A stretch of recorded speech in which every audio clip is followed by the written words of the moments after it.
El tema de esta mañana, bien decía nuestro pastor, es la salvación del hombre. En este día yo quisiera abrir este tema con una pregunta para usted. Si usted pudiese recordar algún regalo, algún obsequio que usted ha recibido desde su niñez o ahora inclusive en su edad adulta, que usted diga, este es el mejor regalo que a mí me han dado. Este es el mejor obsequio que yo he obtenido en toda mi vida y lo recuerdo, lo atesoro con todo mi corazón. Quizá algunos de ustedes podrán decir, bueno, yo recuerdo papá me dio un automóvil, quizá alguna prenda, algún perfume, algún viaje, dinero, quizá. Podrían ser muchas cosas y podríamos enumerar o mencionar diferentes obsequios o regalos que pudiesen ser muy especiales para nosotros, pero déjeme decirle que hay un regalo que supera cualquier otro tipo de obsequio que usted y yo pudiésemos recibir, y ese es el regalo de la salvación. El regalo de la salvación, ¿por qué? Porque usted puede decir, bueno, yo obtuve una bicicleta cuando era niño porque tuve buenas calificaciones. Bueno, si eso ocurrió fue porque usted hizo algo para merecer esto. Pero nosotros no hemos hecho nada para merecer la salvación. Somos pecadores, le fallamos a Dios. Nuestra naturaleza pecaminosa nos separaba de Dios, pero bendito sea Jesucristo, que Él murió por nosotros en la cruz del Calvario, lo cual nos hace partícipes ahora usted y a mí de esta salvación y de este regalo. Es importante, amada iglesia, que nosotros podamos comprender la naturaleza del ser humano para que desde aquí podamos partir a que usted y yo y la gente allá afuera necesita a un Salvador, necesita al Señor Jesucristo. La palabra nos habla, ¿verdad? En el libro de Romanos capítulo 5 versículo 19, que la desobediencia de Adán trajo consecuencias para la humanidad. La desobediencia que Adán tuvo, ¿verdad? Al comer de ese fruto, trajo consecuencias a todos nosotros. Y nosotros tenemos que comprender, ¿verdad? Que en Romanos 5:19 dice, porque así como por la desobediencia de uno solo, muchos fueron constituidos pecadores, nosotros somos constituidos pecadores por la desobediencia de Abraham, también por la obediencia de uno, es decir, la obediencia de Cristo. Muchos somos constituidos justos. Y parte de la naturaleza es que esto nos engloba a todos como pecadores y nos separa de Dios. No solamente nos hace pecadores, sino que también somos separados de Dios. Romanos 3:23 es este versículo que quizá muchos conocen de memoria. Por cuanto todos pecaron, están destituidos de la gloria de Dios. Ese pecado que usted y yo teníamos, ese pecado que usted y yo practicábamos antes de conocer a Jesús como nuestro Salvador, nos separaba de Él, nos separaba de su presencia, nos separaba del poder estar cerca de Dios. Pero este mismo pecado que tiene el mundo hoy en día lo está separando de una relación genuina con Dios. Y usted y yo hemos conocido al Padre, hemos conocido al Hijo y ahora podemos tener al Espíritu Santo en nosotros. Y esto nos tiene que llevar a presentar este mensaje de salvación, amada iglesia, a todos aquellos que no le conocen. Y toda esta consecuencia del pecado, todo lo que trajo Abraham, ha traído una gran afectación a lo que es nuestra sociedad hoy en día. Como en el pasar de los años hemos podido ver que han habido muchas cosas que el ser humano ha tenido que pasar por consecuencias de este pecado.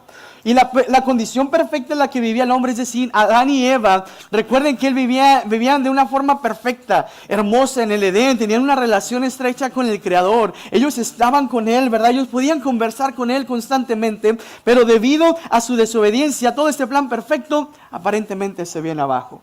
Pero nosotros tenemos un Dios amoroso, un Dios que tiene siempre misericordia de sus hijos y de su pueblo y de su creación. Y por la obediencia de Cristo, Él da este plan perfecto para nosotros, lo cual trae al hombre una esperanza.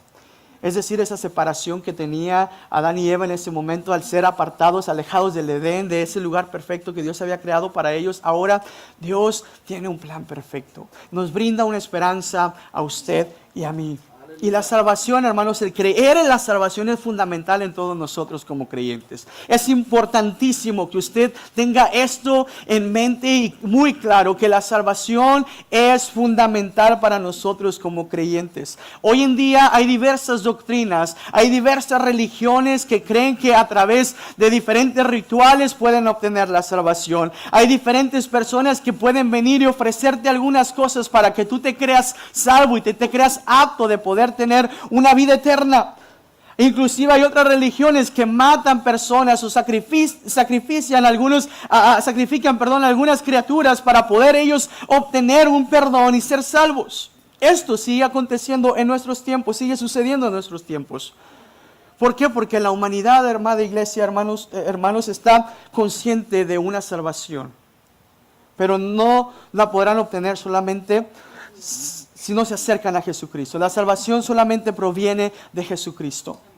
La humanidad está consciente que necesita una salvación, un salvador, pero solo aquellos que vienen a Jesucristo podrán obtenerla. Y eso es importante que usted y yo, nosotros lo conozcamos y estemos bien en claro en esto. Y para partir en este tema es importante saber qué es la salvación. Si yo le preguntara a usted en esta mañana qué es la salvación, qué es lo que usted contestaría con sus propias palabras. Nosotros podemos definir la salvación como la única esperanza de redención del hombre a través de la sangre de Cristo. La única esperanza de redención del hombre a través de la sangre de Cristo para poder establecer una relación cercana con Dios y gozar la vida eterna. Es la única esperanza de redención del hombre a través de la sangre de Cristo para poder establecer una relación cercana con Dios y gozar de la vida eterna. Juan 14:6 nos dice Jesús: yo soy el camino, la verdad y la vida. Nadie viene al Padre si no es por mí. Jesús está siendo muy claro en esta escritura y nos hace ver que solamente es a través de Él, a través de su sacrificio en la cruz del Calvario, a través de esa sangre derramada, es que usted y yo podemos tener esa salvación. Pero también esta salvación trae una bendición, trae algo para nosotros como iglesia. ¿Qué es lo que trae? Esta consecuencia es la vida eterna. La vida eterna. Juan 3:16 nos dice: porque de tal manera amó Dios al mundo que ha dado su Hijo unigénito para que todo aquel que en Él cree, que dice, no se pierda, mas tenga vida eterna. Hay una vida eterna preparada para usted y para mí. Yo no sé cuántos se gozan por ello. Yo no sé cuántos esperan esa promesa cumplida para nosotros, ¿verdad? Como congregación, como iglesia, que podamos gozar de esa vida eterna prometida para cada uno de nosotros. Pero la salvación también podemos entender que es un plan eterno y perfecto. La salvación es un plan eterno y perfecto. ¿Por qué eterno? Porque desde antes de la fundación del mundo el Señor ya sabía que necesitaríamos un Salvador.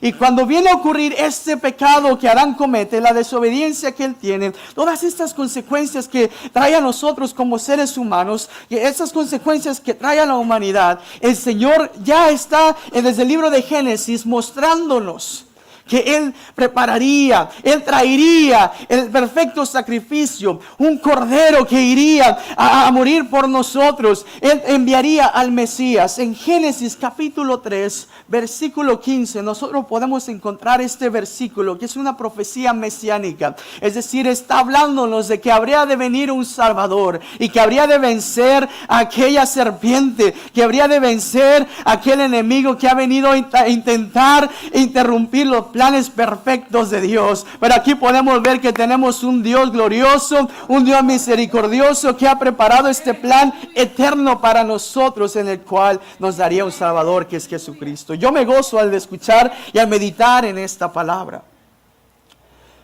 También es un plan perfecto.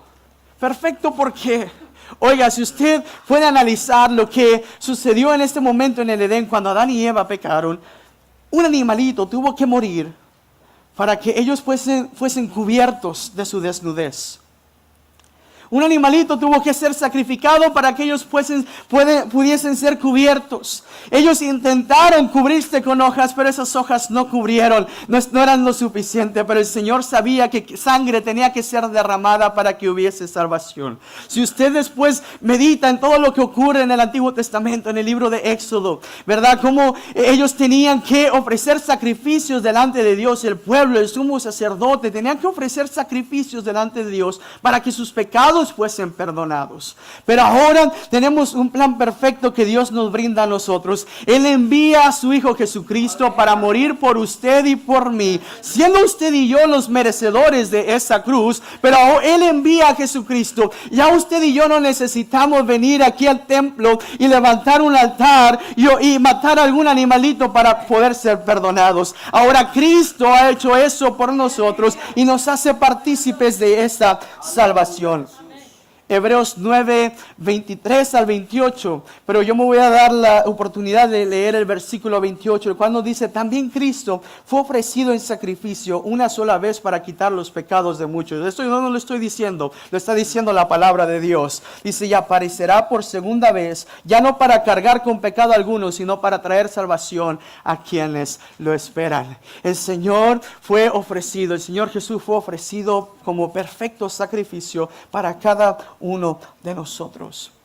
Ahí vienen algunas otras escrituras que usted puede estudiar en casa y puede meditar en ellas y darle gloria a Dios por ese sacrificio tan perfecto que Él ha hecho por nosotros. Ahora usted y yo no tenemos que hacer nada de esto, no tenemos que manchar nuestras manos de sangre, porque Jesús ya ha hecho esto por nosotros en la cruz del Calvario. Y al nosotros comprender lo que es la salvación, es importante que entendamos qué es lo que podemos hacer para ser salvos. Quizá alguien aquí en esta mañana nos visita por primera ocasión y nunca ha aceptado a Jesús como su Salvador. Quizá usted ya aceptó a Jesús como su Salvador, pero usted dice: bueno, yo no sé qué es lo que ocurrió, qué es lo que tengo que hacer. O quizá usted está consciente de ello, pero sabe, hermanos, es importante que nosotros meditemos en esto. ¿Qué es lo que podemos hacer para ser salvos? Para que usted también pueda presentar con toda libertad este mensaje allá afuera, si es que usted ya ha conocido al Señor Jesús como su Salvador. Es importante, ¿verdad?, como meditábamos al principio, que estemos conscientes de que hay algo que nos separa de Dios. Es nuestro pecado, es la maldad que hay en nuestro corazón, en nuestra mente. Todo esto, amada iglesia, nos separa de Dios. Pero en algún momento de nuestra vida, usted y yo hemos hecho esta oración y hemos dicho: Señor, yo te acepto como mi Señor y Salvador. Quizá alguien aquí en este lugar lo hará en esta mañana, y yo lo creo, que la salvación llegará a su casa, llegará a su vida, si usted escucha este mensaje. Pero ¿qué es lo que podemos hacer para ser salvos? Yo quisiera mencionarle algunos incisos y que usted los medite en ellos y también los ponga por práctica cuando usted salga de este lugar e invite a alguien a conocer a Jesús como su Salvador. Primero, hay que arrepentirnos. El arrepentimiento es importante, y el arrepentimiento viene del griego metanoia, que significa cambio de idea. Cambio radical de mi pensamiento hacia el pecado. Mis actitudes implica una culpabilidad, implica un dolor. Cuando hay arrepentimiento hay un dolor en su corazón. Y es un acto voluntario para recibir lo que Dios ofrece. Cuando usted se encontró arrepentido, en ese momento que usted hizo esa oración de confesión, es porque usted comprendió y se sintió tan mal y comenzó a meditar. Yo me imagino, bueno, esto sucedió conmigo, ¿no? Comienzan esos pensamientos que de nuestro pasado, todo lo que nos atormenta, todo lo que hicimos, todo lo que pudimos haber hecho, y viene a nuestra mente y nos hace reflexionar de que, hey, estoy separado de Dios, mi condición no me permite acercarme a Él. Y usted dice: Señor, yo me siento arrepentido por lo que he hecho. El Salmo 51 es un salmo hermoso y a mí me encanta. Y este salmo lo escribió David después de haber fallado, de haber pecado delante de Dios con Betsabé, después de haber cometido un sinnúmero de atrocidades. Y el Salmo 51, si usted lo lee, podrá meditar y podrá ver en cada pasaje, en cada versículo de este salmo, cómo David se sentía arrepentido por lo que había hecho. Y el arrepentimiento es muy distinto a cuando usted y yo pedimos perdón. Porque a veces pedimos perdón porque sabemos que hicimos algo malo, pero dentro de nosotros hay esa espinita de volverlo a hacer. Ese pensamiento, no sé si a veces le ha pasado con sus niños que vienen: papá, mamá, perdóname, ya no lo vuelvo a hacer. Y a las 2 semanas ocurre el mismo error. Es porque no estaban arrepentidos. Ellos no se sintieron culpables por lo que habían hecho. Pero cuando hay un arrepentimiento, podemos exclamar lo que dijo David en el Salmo 51. Crea en mí, oh Dios, un corazón limpio. Crea en mí, oh Dios, un corazón limpio. David conocía y sabía la condición de su corazón. Cuando hay arrepentimiento, usted va a conocer esa condición que hay dentro de usted. Y ahí es donde viene el Espíritu Santo a revelarnos, ¿verdad? Y a mostrarnos esas faltas, ¿verdad? Que nosotros hemos cometido delante de Dios y nos lleva a arrepentirnos.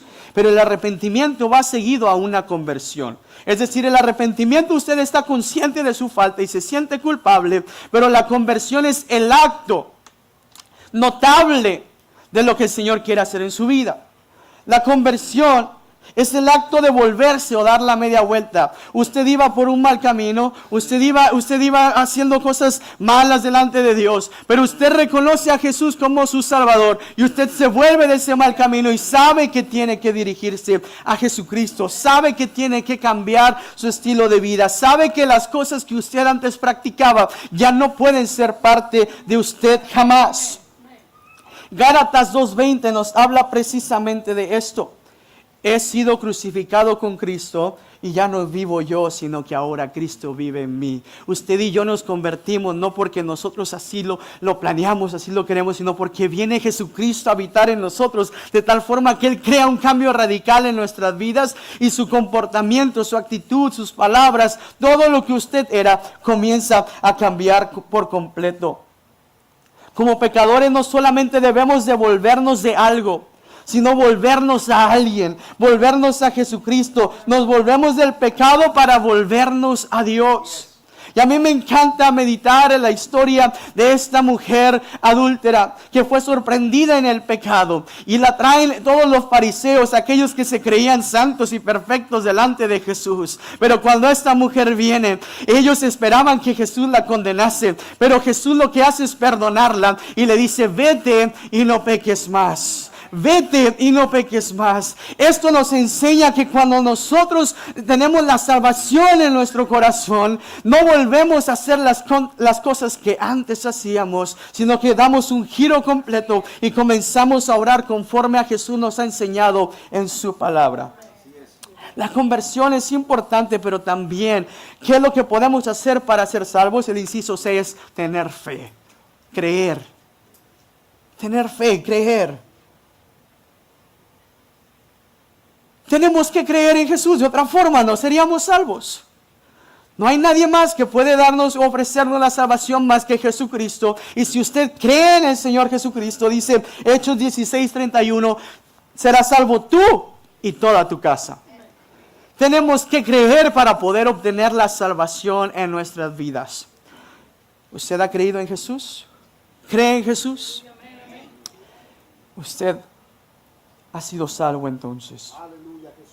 El inciso D nos invita a confesar. No solamente es arrepentirnos.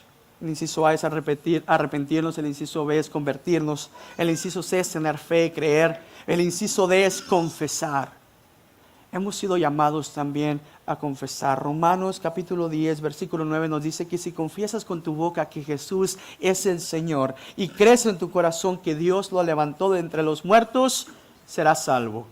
Serás salvo. Pero es importante que usted y yo confesemos. En el libro de Lucas, capítulo 18, del versículo 10 al 13, podemos encontrar la historia de dos hombres. Un fariseo, y encontramos la historia de un publicano, un cobrador de impuestos.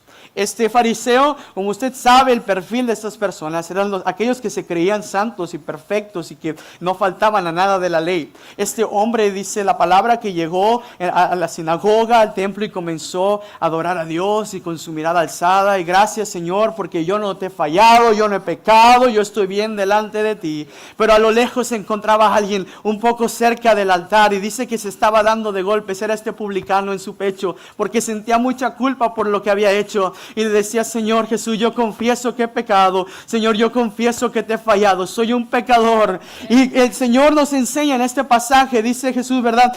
Este es aquel que ha sido justificado. Aquel que reconoció sus faltas. Aquel que reconoció sus pecados. Él será enaltecido. Pero al altivo, dice su palabra, Dios no mira de lejos. Es importante que nosotros reconozcamos, porque a veces estamos conscientes de nuestras faltas, pero a veces no las queremos decir. No las queremos confesar delante de Dios.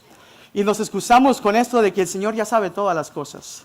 Pero el Señor nos pide en su palabra, confiesa tus pecados.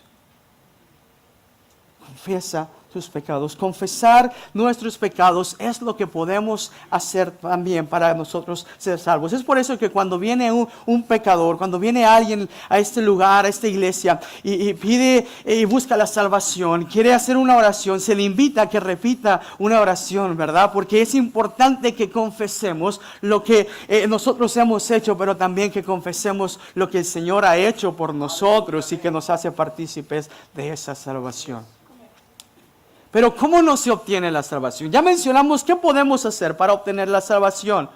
Pero es importante saber cómo no se obtiene, porque hoy en día se siguen creyendo muchas cosas, se siguen practicando muchas cosas que pueden hacernos pensar o cambiar de nuestra mentalidad y creer que por algunas circunstancias usted y yo podemos merecer la vida eterna. Y no es así. ¿Cómo no se obtiene la salvación? No se obtiene por hombres. La salvación no se obtiene por hombres. Solo a través de Jesucristo. Solo a través de Jesucristo. Vaya conmigo al libro de Hechos capítulo 4.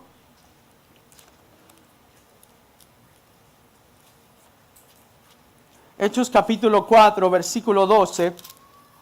Dice, y en ningún otro hay salvación, porque no hay otro nombre bajo el cielo dado a los hombres en que podamos ser salvos. Hay algunas religiones que no consideran a Jesús como el autor de la salvación.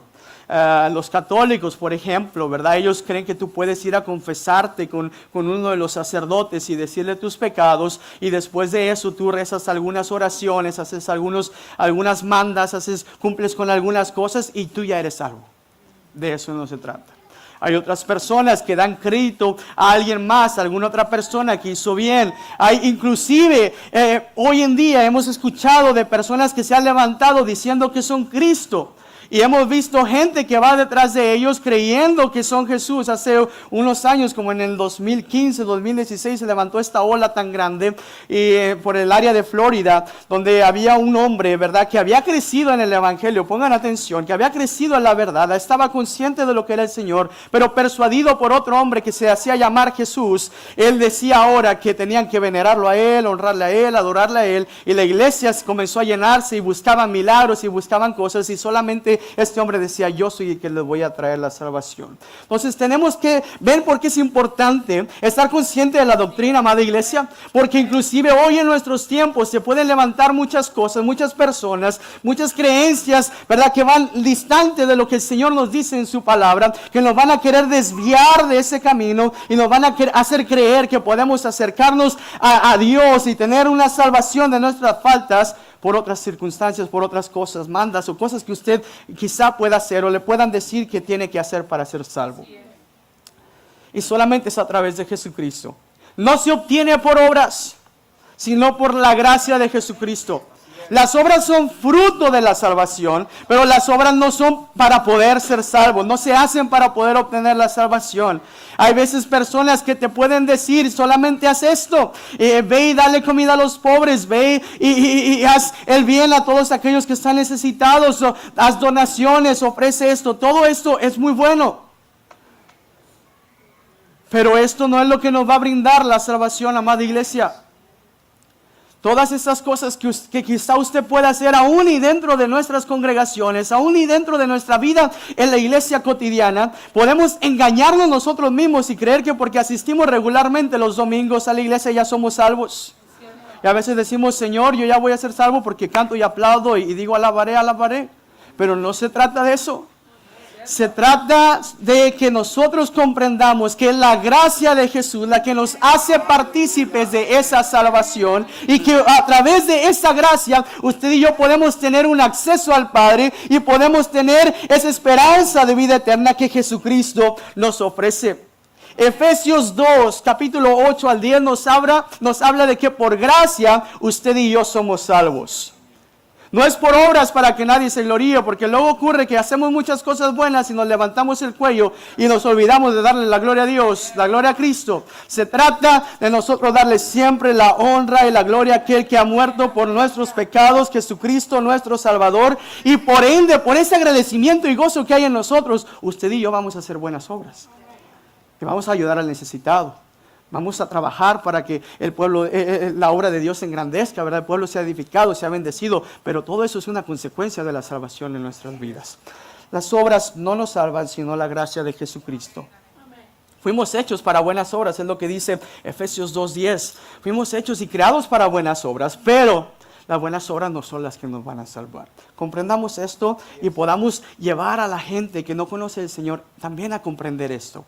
Que ellos busquen la salvación a través de Jesucristo, a través de un arrepentimiento, a través de una conversión, a través de la fe, a través de la confesión. Pero no a través de estas cosas. Todo esto nos va a distar, nos va a alejar de gozar esa salvación que Dios tiene preparado y Dios nos ha otorgado a cada uno de nosotros. Es importante estar consciente de todo esto. Pero también, ¿cuáles son los acontecimientos de la salvación? ¿Cuáles son esos acontecimientos? La salvación, amada iglesia, es un milagro. Es algo que nosotros mismos no podríamos hacer como seres humanos. Y a veces ni nuestra mente finita la puede comprender. Pero es importante que nosotros comprendamos que cuando hay una salvación, cosas milagrosas suceden en nosotros como creyentes, en aquellas personas que vienen a los pies de Jesús. ¿Cuáles son estos acontecimientos que ocurren cuando usted y yo somos salvos? Y el inciso A nos lleva a comprender que hay justificación. Justificación. Es esta palabra que podemos encontrar en diversos versículos. En Romanos capítulo 3, versículo 24, podemos ver que nosotros somos justificados a través de Jesucristo. Romanos capítulo 3, versículo 24 dice, siendo justificados gratuitamente por su gracia, mediante la redención que es en Cristo Jesús. Segunda de Corintios 5:21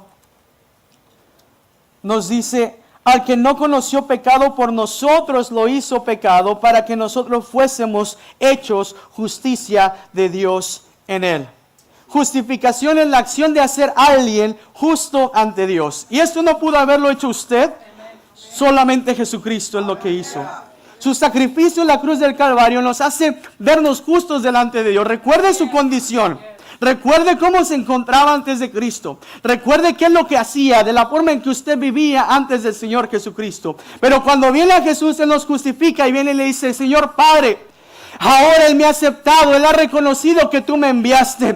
Por favor, velo bien, velo como alguien justo. Y cuando Jesús comienza a interceder, el Dios Padre comienza a vernos a nosotros bien ante sus ojos. Es lo que Él hace. Nosotros éramos culpables, pero ahora somos justos a través de Jesucristo, sustituyéndose Él mismo en la cruz del Calvario. Porque oiga, usted y yo merecíamos estar en esa cruz.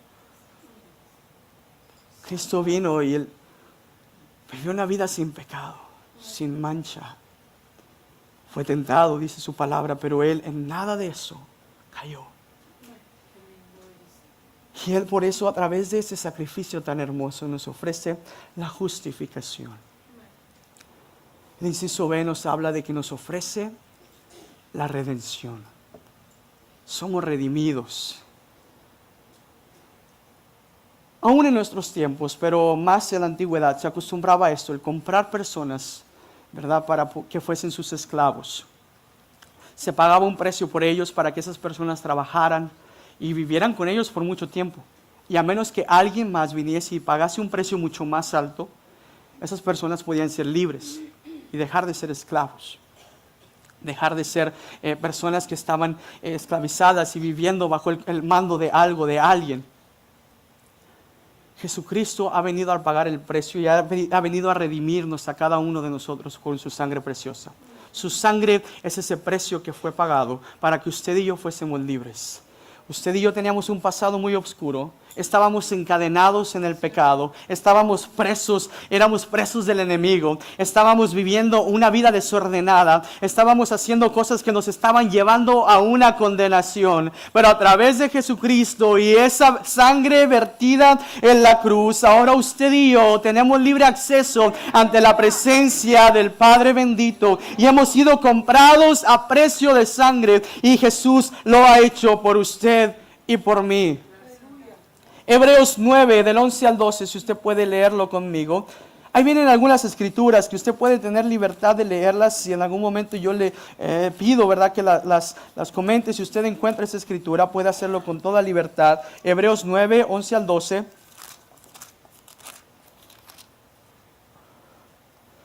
Dice: pero estando ya presente Cristo, sumo sacerdote de los bienes venideros, por más amplio y más perfecto tabernáculo, no hecho de manos, es decir, no de esta creación, y no por sangre de machos cabríos ni de becerros, sino por su propia sangre, entró una vez para siempre en el lugar santísimo, habiendo obtenido eterna redención. Yo doy gloria al Padre por este sacrificio tan hermoso en la cruz del Calvario, que ahora usted y yo somos redimidos por su sangre preciosa. Ahora esta sangre preciosa nos da ese acceso al Padre. Ahora esta sangre preciosa nos liberta. Ahora esta sangre preciosa nos hace completamente libres. Y es gracias a Cristo Jesús. Ahora podemos heredar el cielo.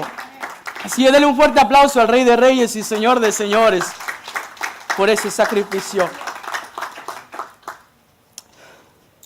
El inciso C nos habla a comprender que al nosotros obtener la salvación también podemos gozar de la gracia. La gracia proviene del griego charis, que significa favor, bendición, bondad, favor no merecido, regalo no merecido, favor no merecido. Y esto es algo maravilloso y algo hermoso, porque Dios nos escoge para bendecirnos y no para maldecirnos. Si usted se pone a analizar lo que ocurría en el Antiguo Testamento, cuando el sumo sacerdote tenían que presentarse a hacer un sacrificio delante de Dios para poder ser aceptados y perdonados, si alguien hacía algo mal en el instante del sacrificio, ellos eran fulminados al instante. Yo creo que si más de uno de los que estamos aquí, o todos, estaríamos fulminados por nuestras faltas, nuestros errores constantes. Pero al ser salvos, al venir Jesús a nuestro corazón, gozamos de esa gracia, ese favor inmerecido. Si usted pudiera enumerar en esta mañana lo que el Señor ha hecho en su vida, desde que usted recibió a Jesús como su Salvador, yo le aseguro que no nos iríamos de aquí y no terminaríamos, porque el Señor a través de su gracia nos ha dado no solamente su salvación, sino que innumerables bendiciones y favores para con cada uno de nosotros. Aun siendo nosotros indignos, Él se ha placido bendecir su vida, otorgándole la salvación y también dándonos esta oportunidad de tener este acceso al Padre. Oiga, porque también tenemos que meditar en esto. El Señor nos da de su gracia para que usted y yo ahora podamos presentarnos delante de Él con confianza, sabiendo que Él nos ha de escuchar y perdonar, porque tenemos a alguien que está intercediendo por nosotros, que es Jesucristo. Usted y yo gozamos de esta gracia y tenemos que adorar y bendecir el nombre del Señor, porque ahora usted y yo podemos gozar de su bondad, aun siendo nosotros indignos. Somos indignos y merecedores de su gracia, de su perdón. Pero este sacrificio que hizo Jesús en la cruz del Calvario nos hace partícipes de este regalo. Usted y yo quizá no pudiésemos vivirlo, no pudiésemos hacer que alguien más lo experimente, pero solamente Jesucristo es el que puede hacer esto en nuestras vidas. Una de las cosas que también ocurren en la salvación es la regeneración. La regeneración es algo que ocurre, es esta vida nueva, es este hombre nuevo, es esta nueva vida que el Señor nos da de tal forma que nos cambia, y podemos meditar en lo que dice el pasaje de 2 de Corintios: las cosas viejas pasaron, he aquí todas son hechas nuevas. Si usted pudiera testificar lo que usted era antes de Jesucristo, yo creo que usted se sentiría quizá avergonzado, se sentiría apenado y comenzaría a reflexionar en dónde pudiera estar en este momento si usted no hubiese conocido al Señor Jesús. Pero porque Él viene a nuestro corazón, ese viejo hombre, esas viejas actitudes comienzan a cambiar y Él comienza a crear un nuevo hombre, comienza a darnos vida. Oiga, porque usted y yo estábamos muertos en pecado, pero gracias al sacrificio de Jesús en la cruz del Calvario, ahora usted y yo somos regenerados, ahora usted y yo somos cambiados. Existe un nuevo yo, porque Jesús viene a obrar en nosotros esto. Venimos a nacer de nuevo. Venimos a nacer de nuevo. Y esto tiene que ser algo del cual nosotros nos maravillemos y exaltemos al nombre del Señor por esto que Él hace en nuestras vidas. Porque sin Él nosotros quizá ahorita estaríamos más hundidos. estaríamos viviendo de una vida mucho más grave de lo que estábamos viviendo anteriormente, antes de conocer a Jesús. Pero ahora, gracias a este nuevo nacimiento, usted y yo podemos conocer al Señor, podemos conocer sus promesas, podemos conocer su palabra y podemos ser una nueva criatura. ¿Cuántos alaban y bendicen al Señor por ello? Y algo asombroso que también ocurre y hermoso que nosotros podemos ser partícipes y acontece la salvación es que nos hacemos, somos adoptados. La adopción es lo que ocurre, la adopción. Juan capítulo 1, versículo 12.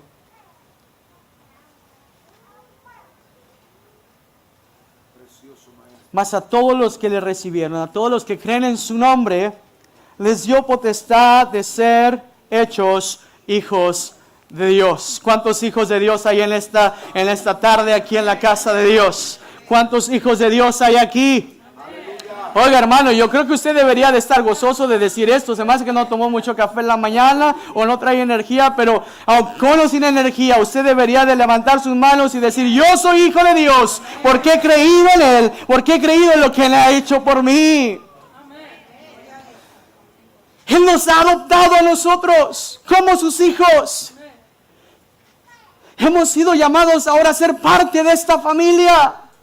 Hemos sido llamados a ser parte del reino. Y ahora esto nos trae una bendición, porque también nos hace pensar y poder comprender que tenemos una vida eterna esperándonos, y donde el Señor ha preparado cielo nuevo y tierra nueva para usted y para mí. Un hogar, una mansión, unas calles de oro en las cuales ustedes y yo podremos caminar, porque Él nos ha adoptado como sus hijos. Ahora usted y yo le podemos conocer. Ahora usted y yo podemos ser parte de esta familia y sentirnos bendecidos por esta oportunidad que Dios nos da.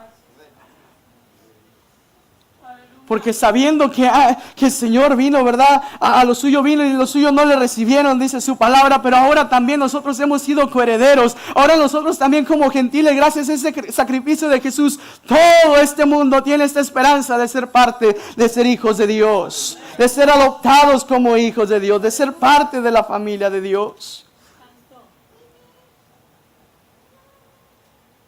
La salvación es algo tan fundamental y tan importante, y algo que nosotros debemos de comprender y valorar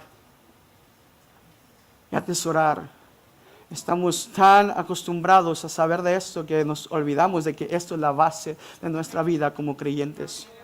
Estamos deseosos solamente de escuchar mensajes que nos hablen de prosperidad, de bendición, que nos hablen de todas esas cosas que el Señor nos promete en su palabra, y sí son ciertas y sí las podemos obtener. Oiga, pero ¿sabe qué es lo más importante? Es la salvación. Y Jesús nos lo enseña cuando Él vino a esta tierra. Venían enfermos delante de Él y Jesús primero les salvaba antes de sanarles. Venían personas poseídas por demonios y Jesús primero los salvaba antes de liberarlos. Era importante que ellos conocieran primero a Jesús como su Salvador antes de poder recibir todas esas cosas que ellos necesitaban. Cuando usted y yo comprendemos la profundidad de este mensaje, de lo que es la salvación en la vida del creyente, amada iglesia, usted y yo vamos a tener todo y no nos va a faltar nada. Porque quizá usted pueda tener alguna escasez, quizá usted pueda en este momento tener algún problema, alguna aflicción, alguna circunstancia que aqueje a su vida. Oiga, pero si usted tiene a Jesús, usted tiene todo. Apartados de mí nada podéis hacer, dice en su palabra. Y nosotros tenemos que comprender que necesitamos su salvación antes que cualquier otra cosa.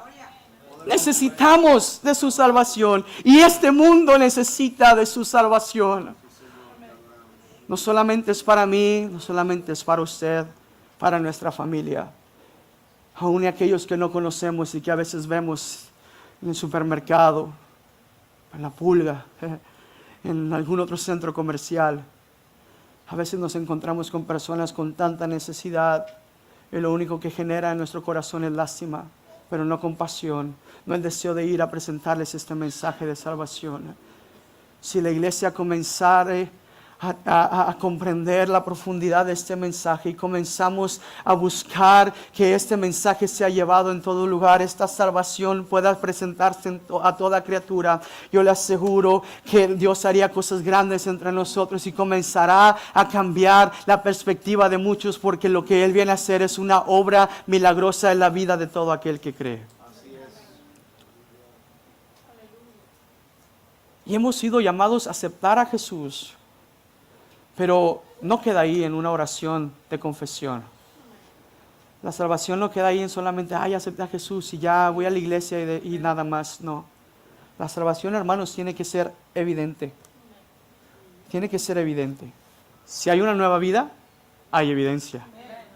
Si hay una nueva vida, hay frutos. Si hay una nueva vida, la gente va a conocer. Y la evidencia tiene que ser primero interna, porque el Espíritu Santo viene, dice su palabra en Romanos 8:16. El Espíritu Santo viene y nos da testimonio de que somos hijos de Dios. Da testimonio a nuestro espíritu que somos hijos de Dios. No sé si a usted le ha pasado que usted lleva a alguien a los pies del Señor y pasan algunos días y dices que yo no sé si soy salvo. Es porque esa persona no ha sido completamente salva, no se ha arrepentido, no ha reconocido, no ha confesado. Hay algo que quizá no ha ocurrido en su ser, en su interior, y es por eso que el Espíritu Santo no le da testimonio a ella.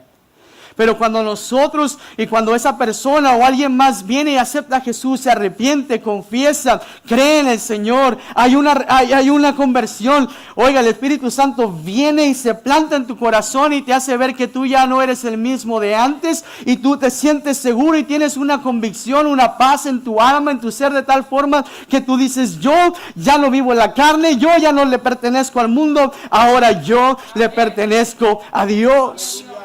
Y eso es lo que hace el Espíritu en nosotros. Eso es lo que el Espíritu trae a nuestras vidas. Él nos confirma a nosotros que somos esos hijos de Dios, que hemos sido salvados. Pero también la salvación tiene que ser evidente externamente.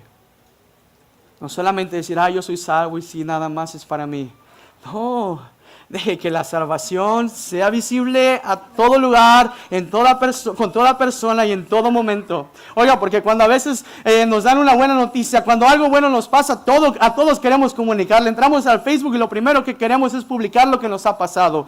Oiga, si el Señor ha hecho maravillas con nosotros y ha enviado a su Hijo Jesús para morir por nosotros en la cruz del Calvario, yo no sé usted, pero yo me siento gozoso y yo quiero contarle al mundo lo que el Señor ha hecho conmigo. Porque cuando hay una salvación, hay ese deseo ferviente de que todo aquel que le rodee conozca. Es eso que nosotros llamamos el primer amor, ¿verdad? Anda enamorado y nada más le está hablando de Jesús, pero luego decimos, al rato se le pasa. Qué mal que se nos pase, porque no tendría por qué ocurrir esto. El primer amor siempre tendría que habitar en nosotros, amar a Jesús con todo nuestro corazón, por eso que ha hecho en nuestras vidas, y dejar que la gente conozca que hay un Cristo vivo que vive en nuestros corazones. Tiene que ser externo. Recuerdo que recién llegué a este lugar, conocí a uno de los jóvenes de aquí de nuestra congregación. Acababa él de pasar por este proceso de conversión. Quizá cuando yo vaya mencionando alguna de esas cosas, usted sabrá quién es. Este joven, yo lo admiro demasiado porque aún en su edad, tiene creo que unos 23, 24 años. Él fue de una vida de las drogas, él fue rescatado de una vida de adicciones, de muchos vicios. Él fue rescatado solamente viendo un programa de televisión, escuchando el mensaje de salvación. Desde ese momento dijo, yo ya no puedo vivir de esta manera.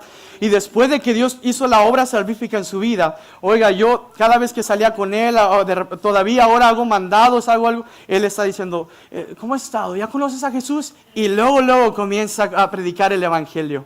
Y ya han pasado más de 4 años que yo conozco a este joven y no se ha acabado ese primer amor. Amada iglesia, usted y yo tenemos que buscar todos los días en la mañana, decirle, Señor, ayúdame, dame palabras de sabiduría, déjame demostrar ese gozo que tú has traído en mí por la salvación que tú me has dado, para que yo pueda compartirle al mundo lo que tú también puedes hacer en sus vidas, así como lo hiciste en mí.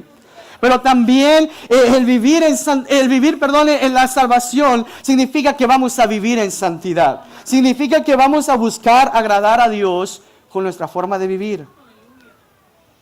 Ahí viene la parte donde a veces es un poco difícil, pero no es imposible. Porque tenemos su Espíritu en nosotros para ayudarnos a salir adelante.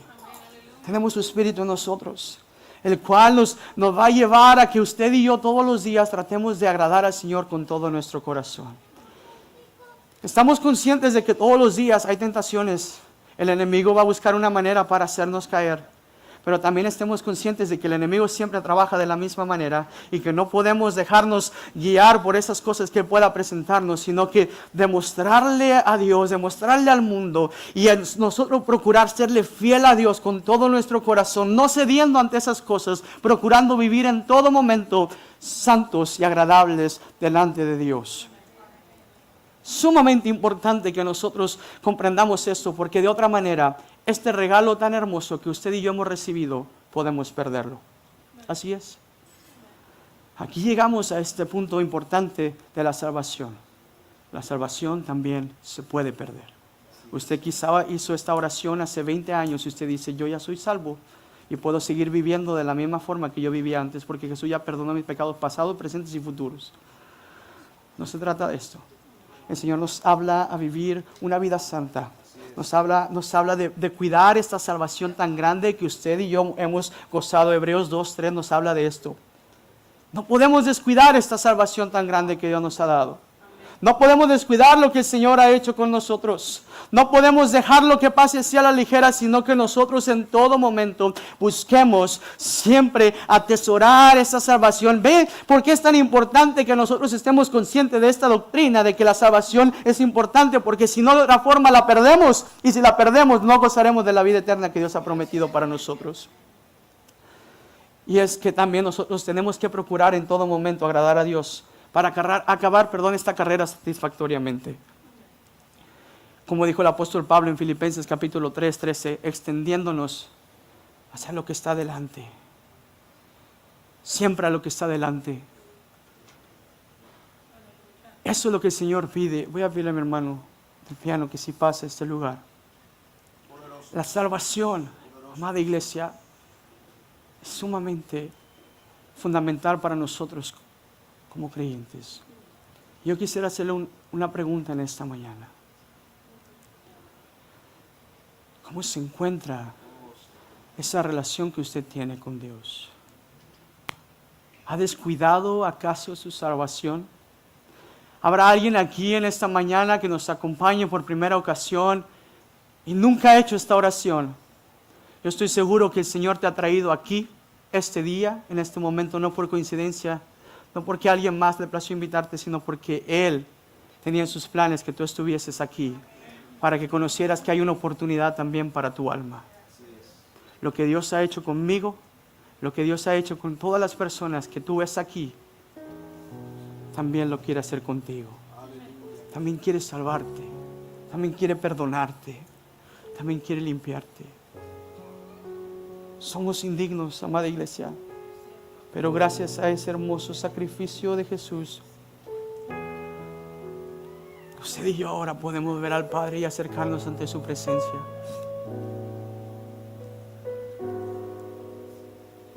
Quiero que cierre sus ojos y medite unos momentos en esto que Dios ha hecho en usted. Paid el pecado, fui a Jesús, mostréle mi dolor. Perdido, errante, vi su luz, me bendijo en su amor. En la cruz, do primero vi la luz y las manchas de mi alma yo la vi. Fue ahí por fe, do vi a Jesús y siempre feliz con Él seré. Fue gracias a esa cruz que usted y yo somos perdonados. Fue gracias a esa cruz que usted y yo podemos estar en esta mañana, en este lugar. sentir el gozo de la salvación. Es gracias a esa cruz, ese sacrificio de Jesucristo, que usted y yo podemos estar aquí, tener acceso ante el Padre, estar confiados de que Él nos escucha, de que Él nos perdona, de que Él nos dará de su gracia. Es gracias a esa cruz, amada iglesia, que usted está aquí para contar las maravillas que Dios ha hecho con usted. Es gracias a esa cruz, amada iglesia, que usted y yo hoy tenemos una esperanza de vida eterna. Es gracias a Jesús que usted y yo ahora podemos contarle al mundo que había un viejo hombre, que había un pasado terrible en nuestras vidas, pero ha venido alguien a redimirnos, a cambiarnos, a transformarnos. Y ese es Jesucristo, el Hijo del Dios viviente.